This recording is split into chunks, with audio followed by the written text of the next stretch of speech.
Hi there, welcome to Market Call. It's Kim Bolton of Black Swan Dexteritas taking your questions on technology stocks at 1-855-326-6266, or you can email us right now, marketcall@bnnbloomberg.ca. First though, let's have a look at the markets, because the Dow Jones Industrial Average, that venerable benchmark, breaking through 30,000 for the first time to set record highs. So a lot of optimism out there, and that these viruses are going to be rolled out in short order. And of course, oil blasting higher today. Highest price I've seen, almost $45, and it may well have gone higher than that. Crude oil hitting the highest level since March on economic optimism, and also US President Donald Trump partially conceding and easing the process, the transition to the new administration, the forthcoming administration of Joe Biden. Let's get to Kim Bolton of Black Swan Dexteritas. Kim, great to see you. You're here to take our questions on tech stocks. What's the latest in tech? I mean, what's the hottest trend right now? Hey, Andy, it's Kim here. Thank you very much for having me back. The big trend? Well, there seems to be, even while this rotation is going on over, into the value, the cyclicals and industrials, and they're taking some profits out of the tech vendors, there seems to be quite a bit of enthusiasm about memory.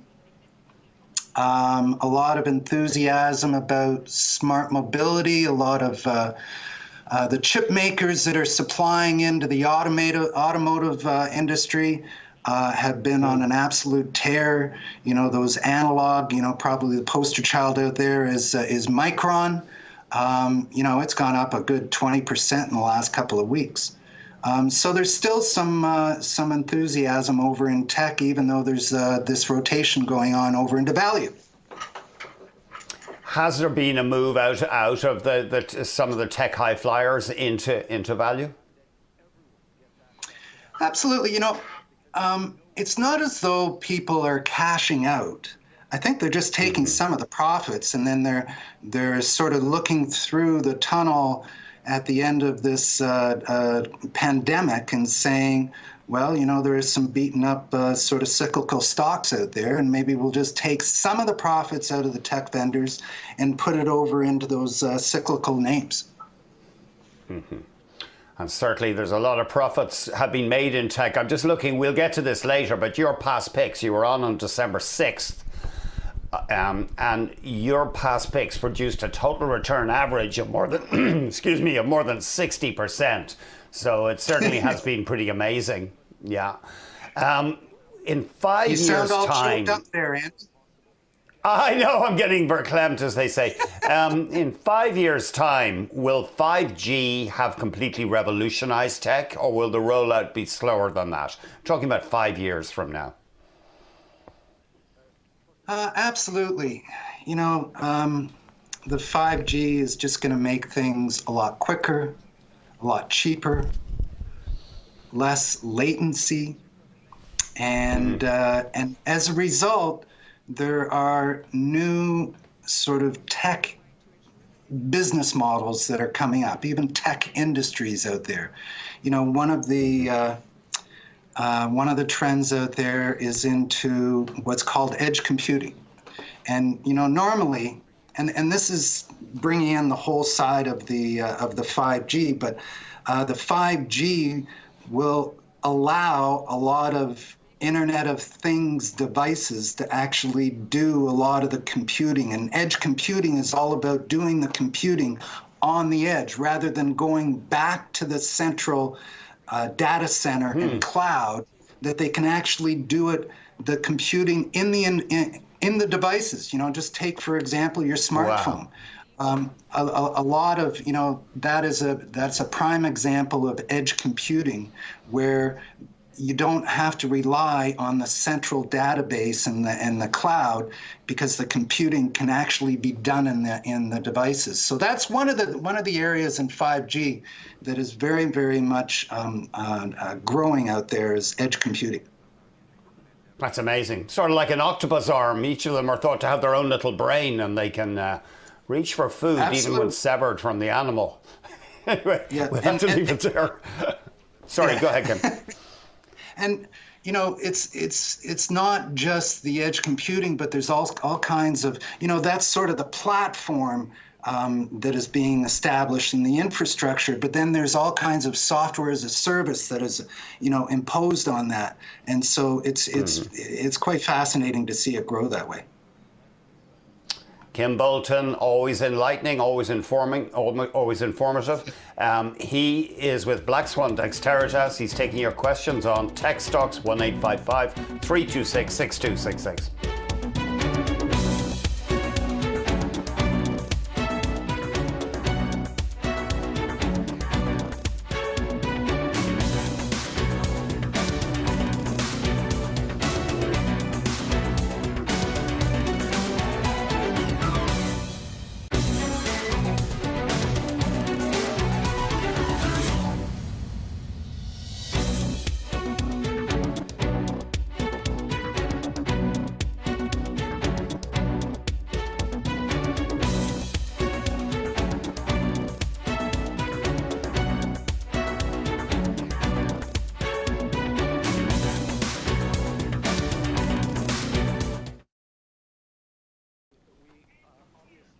We have an email from David, wants to know about Constellation Software. What does Kim think about it as a medium-term hold?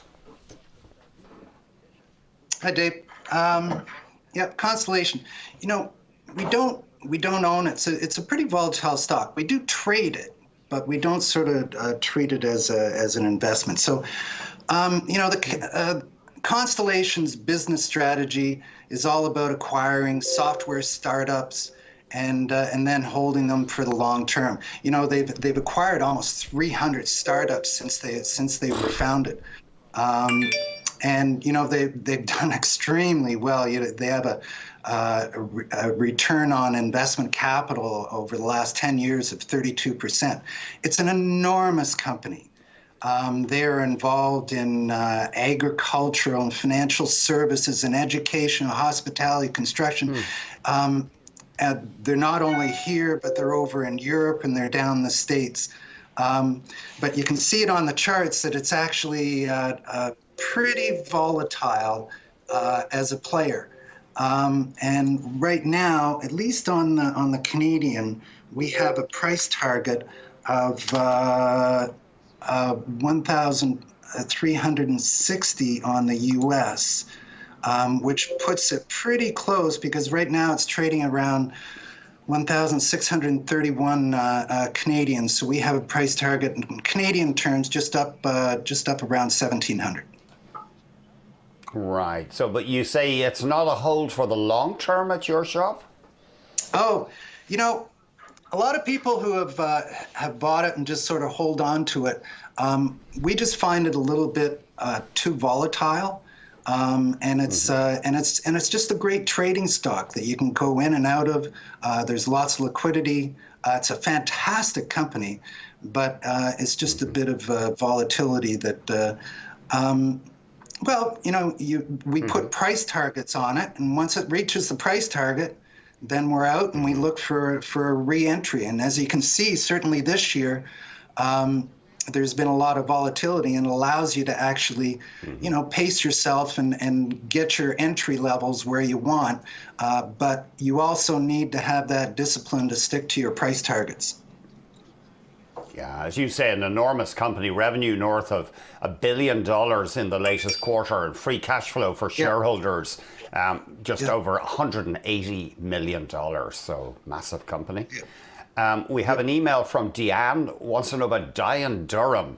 And Kim, would you just remind us again, what does Dye & Durham do?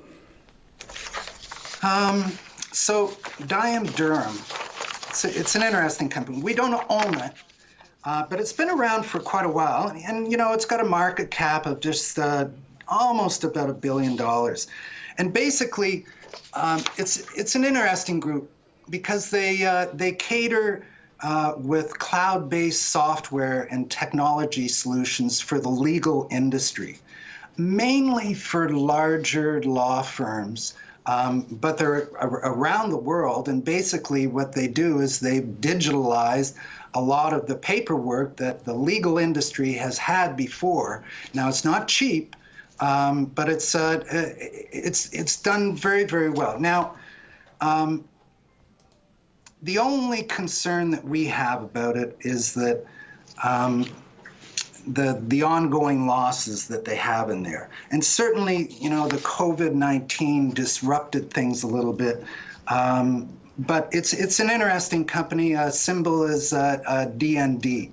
I don't have a price target on it because we follow it, but we haven't invested into it. Okay. So it hasn't gone into the portfolio yet. We have an email from Mary, wants to know about Next-Tech, and remind us what they do, Kim, please. Okay. So Next-Tech. This is a smaller company. It's about a 400 million market cap company, and they basically acquire and develop augmented reality. But it's a bit of an odd duck because they also sell vacuum cleaners. They also sell health supplements for animals through online sales channels. So it's a bit of a mixture, but they've really sort of focused in on this augmented reality technology and a shopping platform. The symbol on this is Next-Tech NEXCF. And we have a price target on this of $9.05. Okay, so what do you think? I mean, it sounds like a hard stock to value if they're in such a grab bag of businesses. Well, but Andrew, it's sort of like a lot of companies. The world has just accelerated into digitalization, and so you may have some legacy business models and business lines like Next-Tech had over into selling vacuum cleaners and health supplements for animals. But they've more recently, recently in the last couple of years, have really focused in on developing this augmented reality shopping platform, and regionally, it's really created quite a stir, and it has a long list of retail clients. Mm-hmm. Okay, well, let's leave it there. Take a break. Kim Bolton is taking your questions today on technology stocks. 1-855-326-6266.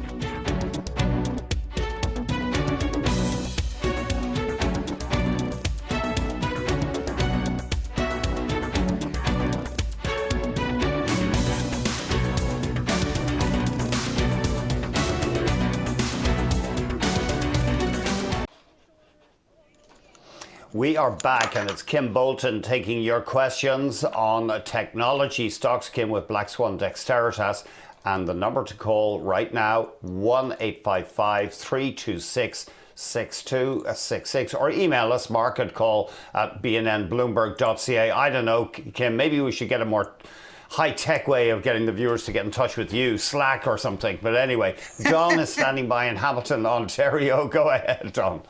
Thank you, Andrew, and good afternoon, gentlemen. Mr. Bolton, my question today is on Absolute Software, if I can get your thoughts and insights on Absolute Software. And as a little education to myself, as I'm fairly new, Mr. Bolton, can I get what you mean by when you tell callers to buy a third,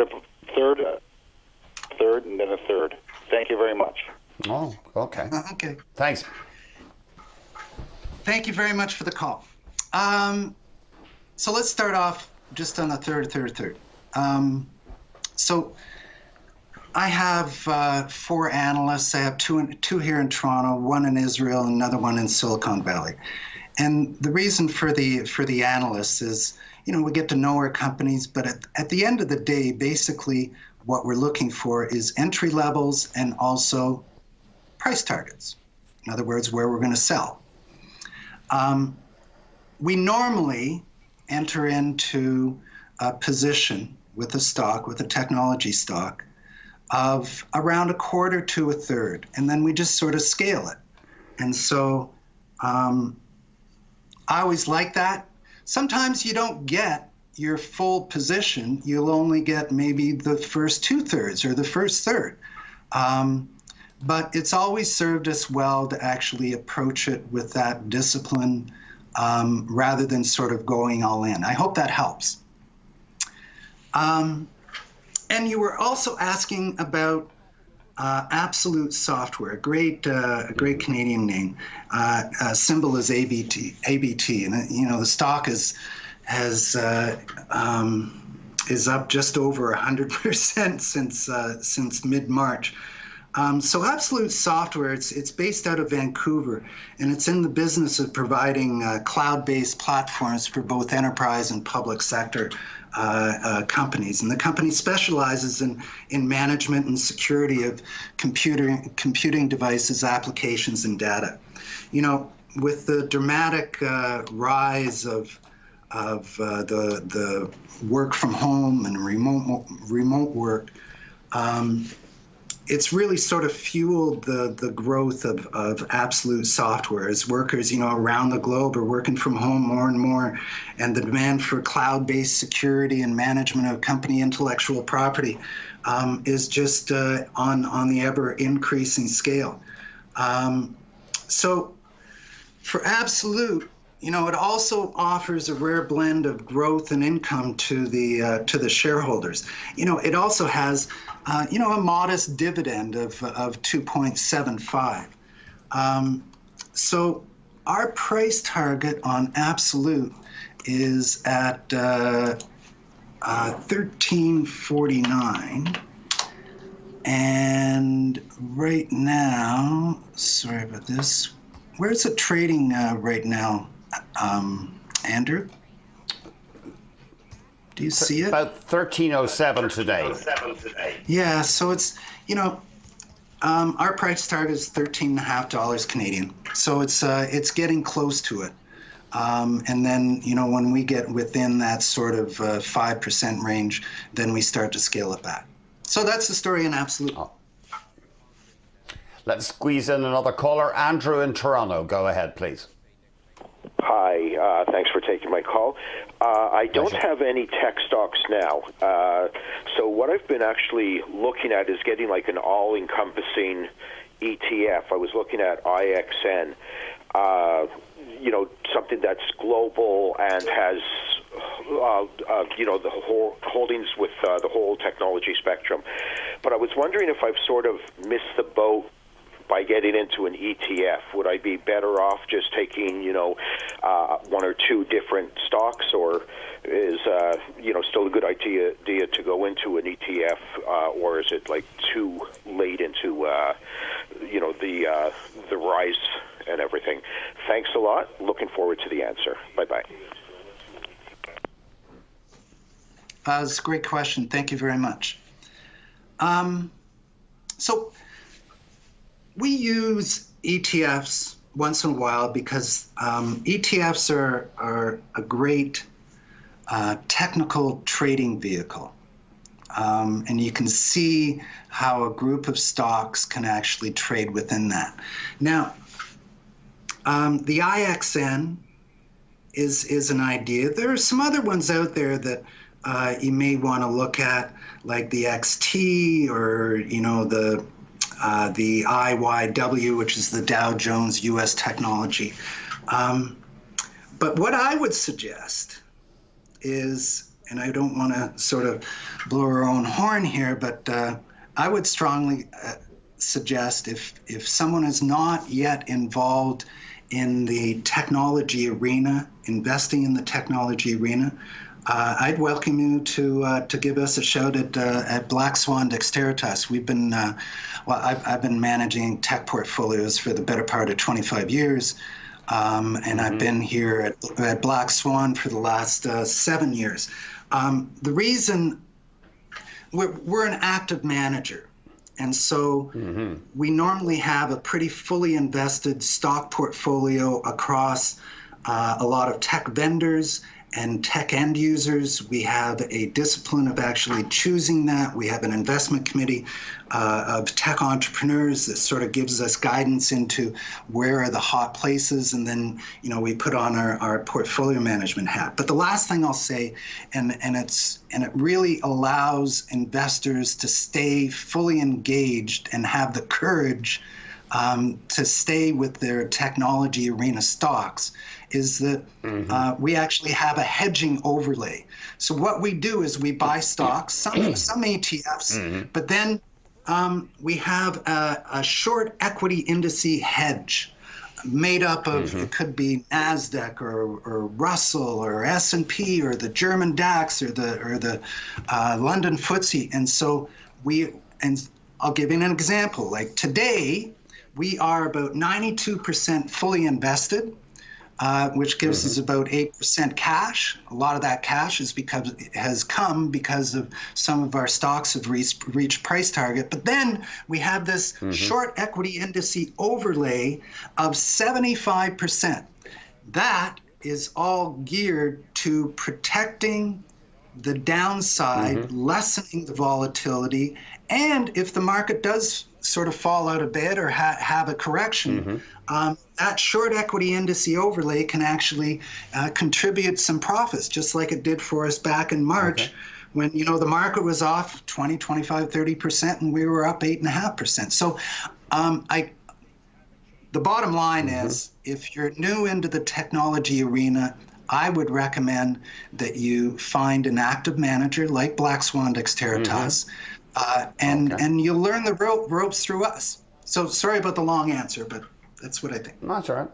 Okay, let's leave it there. We'll get a look at Kim Bolton's past picks after this.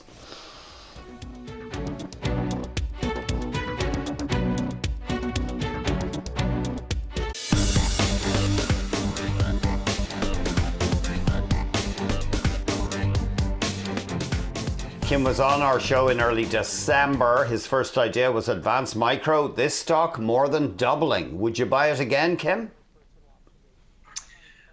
Yes, actually, we've continued to buy it, and most recently, I think we added to it last Friday.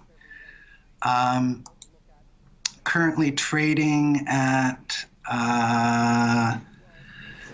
just shy of $85, and we got a price target, 12-month price target here of $95. Andrew, you probably recognize this. It was in the news recently because they wanted to buy Xilinx, which was that gateway array chip maker. And so, AMD is also a chip maker. It develops computer processors and related technology for businesses and consumer markets. So although we did buy it last week, I think you can probably have an opportunity, because you just look at the chart of Advanced Micro devices, and it's pretty volatile, and it will give you the opportunity to actually buy in. So a past caller suggested was talking about that a third, and so you could buy a third here, but I think you'd also want to buy a third down in the 70s and maybe in the 60s. The three reasons for optimism are, they have a very aggressive product strategy when it comes to that 7 nanometer GPU and CPU. They've had aggressive institutional buying in the last couple of quarters, and collectively they bought about 10% of AMD's overall shares outstanding. So, those institutional buyers are in there for the long term. And then lastly is the acquisition that they're working on to buy Xilinx, because this is going to give them a great entrance, particularly over into the data center side of things, and it's just a great mix for them.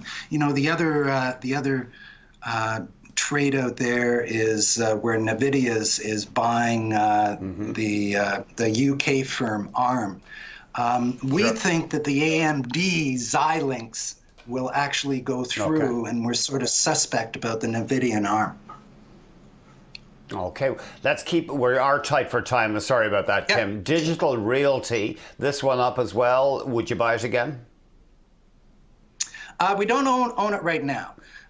We do have a price target in here of $165, and it's currently trading at $134. So it still has a bit of a runway. So DLR, Digital Realty, they're a carrier-neutral data center.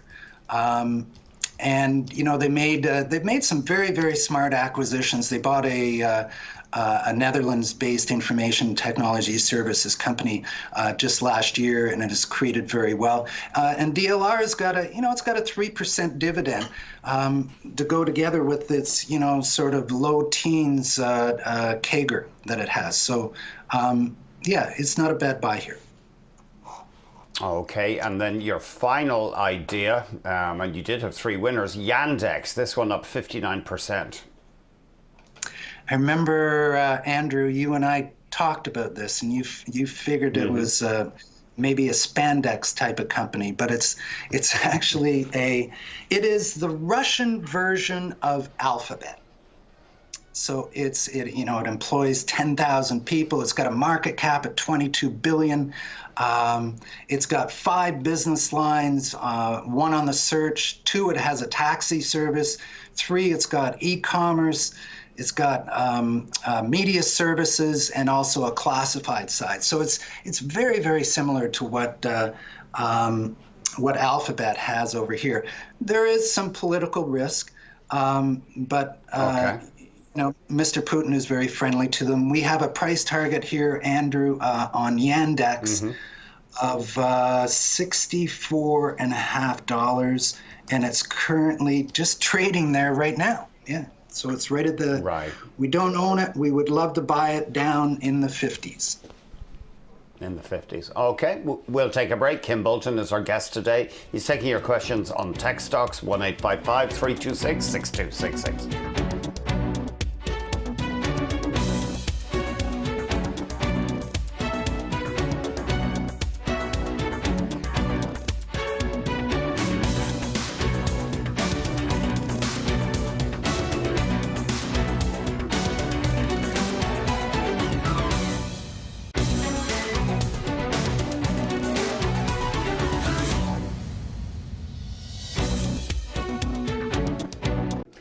Dave is in Toronto. Go ahead, Dave. Hi, thank you for taking my call. I wanted to ask Kim about CrowdStrike.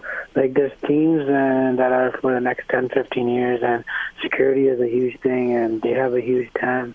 And I was wondering if Kim would buy this company right now, because they have negative earnings per share, and as kind of like a value investor, it's kind of hard to buy a company with negative earnings, but I wanted to buy a company that I can get low right now, and in 5-10 years it'll be higher, and CrowdStrike seems to fit the bill. So I wanted to ask him if he has considered this company, and if he has, where would he buy it? Because I think 118 or 120 is a good range. That's kind of the low end of the range, but I was wanting to see what Kim would think if he's a buy here or much lower. Thank you.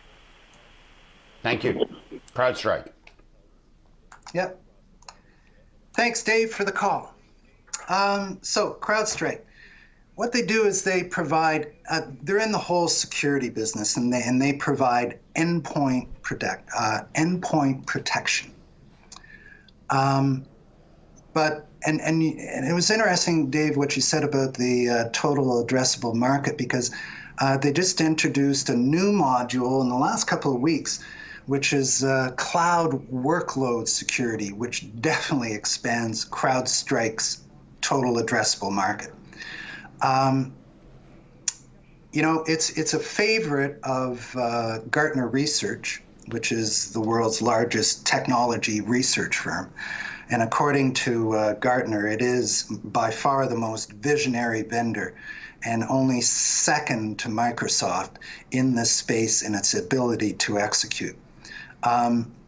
it's trading at a bit of a discount to its enterprise value to sales multiples relative to its peers. But you're right. I think, whether you'd be able to buy it down in the teens, maybe down in the low 20s. You can see back in October and the beginning of November, it actually got down to the 120s. It's right now trading at about 148.5 US. We have a 12-month price target on CrowdStrike of $160.30. Now, the last thing I'll say about it, you can see it when you look at it on the chart. This is not something that you just sort of buy and hold on to. It has to be monitored very, very closely because you can be in the money and then within weeks you can be out of the money. So you need to actively manage this one. The other ones, and then lastly, Dave, you might want to look at that we like in this area are Palo Alto, PANW, and also CyberArk. Now, CyberArk is more involved in the privileged access management segment, but those three, Palo Alto, CyberArk, and CrowdStrike, I'd even look at Palo Alto as more of a long-term hold. Mm-hmm. Okay, Peter in Vancouver, go ahead, please. Oh, thank you for taking my call. Great show. And as usual, the great host Andy, and of course, Kim Borden the Great. Okay, Kim, how is your son? It's very good. Thank you, Peter.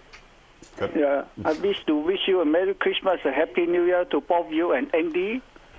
And also for the guy who called about the stock, I want to tell you about your picks. I want to tell you that Kim is not only a great technical portfolio manager, he is a great guy. Okay, we better press. Great results. Peter, we better press on. What's your question, Peter? Okay, please? APVI.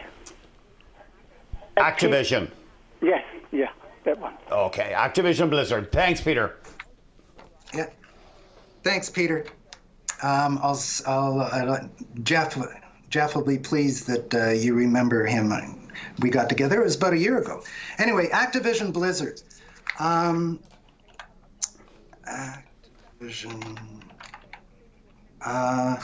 So all the eyes have been on this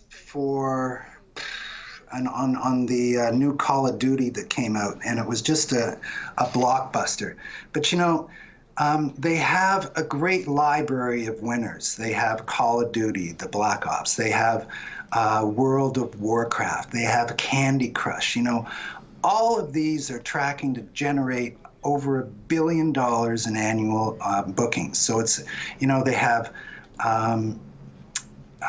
a great business model of recurring revenue. It's a very high margin business. And so I'm just pulling it up. I would suggest, we don't own it right now. We took some profit on that. And so I just don't have it on the screen here. The whole area of Activision, Blizzard, Electronic Arts, Take-Two have had a phenomenal run over the last little while. And so we'd look to actually get back into it. So thank you, Peter. Okay, no problem. Let's take a break. Kim Bolton taking your questions on Tech Stocks. We'll be right back.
Welcome back to Market Call. Our man Andy Bell's attending to some tech stuff. Kim Bolton, happy to be with you. Let's bring in Mohammed from Gatineau calling in. What's your question for us, Mohammed?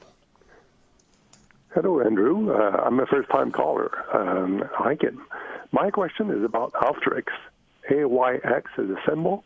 The share price went down by about 20% over the last month. Is it a buy at the current price? And if it is, what would be your price target? I'll hang up and listen. Thank you, Kim. Thanks, Mohammed. Greg, nice to work with you again. Good. Good to talk with you again. It might be brief, but let's go for it. Okay. Mohammed, just a second, because when I was talking to Peter before, I didn't have the price target on that Activision. So anyway, Activision is currently trading around $75. We have a price target of $92. We actually took some profit in the high 80s, and we'd actually look to enter it sort of down in the low 70s here, the high 60s. So that'll cover off our friend out in Vancouver. So Mohammed, Alteryx, it's an interesting one. Alteryx is a software as a service used for data science and analytics, you know, with the whole rush to the cloud. The software is designed to make, you know, advanced data analytics accessible to any data worker. In other words, from home, from remote, or whatever. So Alteryx has been beaten down, and much of this appears to be to the overreaction to lowered guidance following what has been a pretty significant run-up. And we really look at this as being an opportunity to get back in. So it's currently trading at 112. We have a price target, Mohammed, of $151.50. So it's not a bad entry point even down here. It will have some support down right around 100, and it definitely shouldn't go below $75. So it's an interesting play. It had a good run. This is one of the culprits that out of the technology software as a service that people took some profits and rotated it over into those cyclicals. But thanks for the call, Mohammed. All right. Looks like we run out of time for the question portion. We're going to take a little break. We're going to come back. Kim's going to give us his top picks. That's next.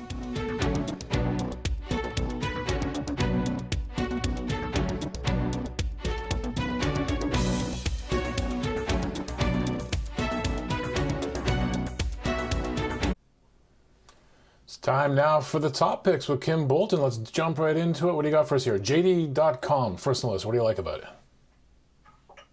So this is a Chinese online retailer, Greg.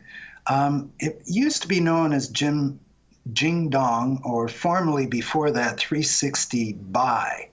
So I always sort of look at this, you know, there are three players over there. There's Alibaba, there's JD.com, and then Pinduoduo. You know, Alibaba is sort of like the eBay. And then JD.com is like the Amazon because they have their own sort of brand products together with a lot of others. The other interesting thing about JD.com is it's heavily invested in high technology and AI delivery through drones, autonomous technology and robots, and it possesses the largest drone delivery fleet in the world. So 3 reasons why I like it. Certainly their scale advantage as China's largest retailer. You know, it's supported by procurement and supply chain capabilities. Secondly, a very, very clear margin expansion profile. And we expect JD's leading procurement scale and advertising upside and an effective fulfillment and cost controls to drive further margin expansion. And then finally, thirdly, is the growing valuation of some of their subsidiaries like JD Logistics or JD Digits or JD Cloud. And they're becoming scalable standalone businesses. So we got a price target, Greg, on JD of 101. I'd buy a third of a position here around 87, at around 72, and if lucky, down, around $60. Okay, 2 more to go. We got about 2 minutes. There's a challenge I've laid out for you, Kim. Oracle Corporation. What do you like, Oracle? We hadn't bought Oracle before, and since we've been running the hedge fund here for 7 years, I did own it at other spots. But Oracle, we have a price target of $69. Really suggest maybe you buy in here around 56 and add down in the low 50s and then around 45. Everything seems to be singing well for them right now. Their cloud business is doing well, their hardware, their software, and even their services, which is involved in educational services. These are the guys that were given the blessing to actually buy the North American version of TikTok. So yeah, it's a good one to actually own when you have the markets elevated at these levels. Last on the list, Asana. This is a really interesting one, and I thought we might be able to talk today about that Palantir, because Palantir is very, very different. It's very much AI database, special analytics, but Asana is a leader in the collaboration and work management space. It has competitors like Slack or Atlassian or Smartsheet. These guys are the guys, well, 3 reasons that I like it. Number one, growth has been faster with Asana than any of those other companies. The valuation is based on 30% growth for a lot of the analysts. We think that is lowballing it, and we actually look for average annualized growth of revenues of about 45%. And then lastly, the company's co-founders are Dustin Moskovitz and Justin Rosenstein. And, as our analyst down in Silicon Valley always says, you follow the smart people in Silicon Valley. And Dustin and Justin are are together with Mr. Zuckerberg, founded Facebook. So, we'd recommend you buy a position in here around 22. If you look at the charts, it hasn't done very well, but this is one of the ones that did a direct listing route, which is probably why the price action has not been very good. We have a 12-month price target of $36, Greg. Kim, it's always a pleasure. The short amount of time I got to share with you, you did it. You hit the mark right. You could take over hosting the show. You're hitting all the marks. Always a pleasure. I'm glad we got to do this together. And you had a great show, too. I've been listening to the entire thing, and the audience always loves having you. Thanks for joining us, Kim. All right. Thanks a lot, Greg. Kim Bolton of Black Swan Dexteritas. Before we hand things off to Amanda Lang, let's check in on the market. So I'm curious to see if the Dow is still hanging in there above 30,000. Of course, broke that mark for the first time ever. And indeed, at 30,067. Historic day, let's call it that. It is up 1.6%. The TSX has a nice triple-digit gain of 208 points, more than a full percent. And the broader read of the American market, the S&P 500, is showing strongly as well. Of course, the formal transition is now underway for President-elect Joe Biden to move into the White House in January. You got vaccine optimism. You have talks again about getting stimulus for the world's largest economy put into place. It's all just rolling forward in terms of strength in stocks. Even the NASDAQ. The tech-heavy NASDAQ and some of those high-flying tech names that we do see in times of vaccine optimism sort of pull back a little bit. NASDAQ's up fairly strongly too. It's up more than 1%, so it's a rally really pretty strong across the board. On the Dow, 28 of the 30 names are in positive territory. In the S&P 500, more than 400 of those 500 names in positive territory.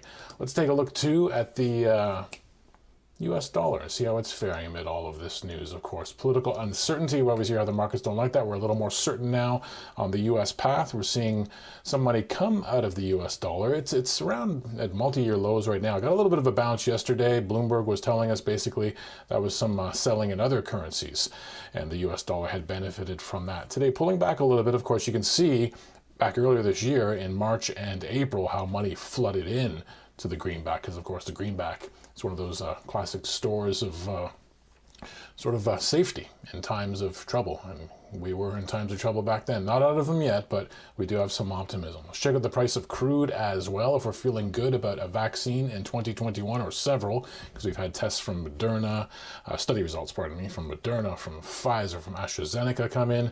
We could get things going again back in the global economy on a path towards what we used to think was just normal everyday life. 44.91 for West Texas Intermediate, the American benchmark, up more than 4%. Pretty strong showing, but on a nice little rally past couple of days. I think we can squeeze in our own Western Canadian Select before we hand things off to Amanda Lang, just for a look to see what's happening with Alberta's heavy crude. It's a nice number, 6.5% to the upside. That's all the time we have for the show. Thanks for watching Market Call. Amanda Lang is up next with Bloomberg Markets.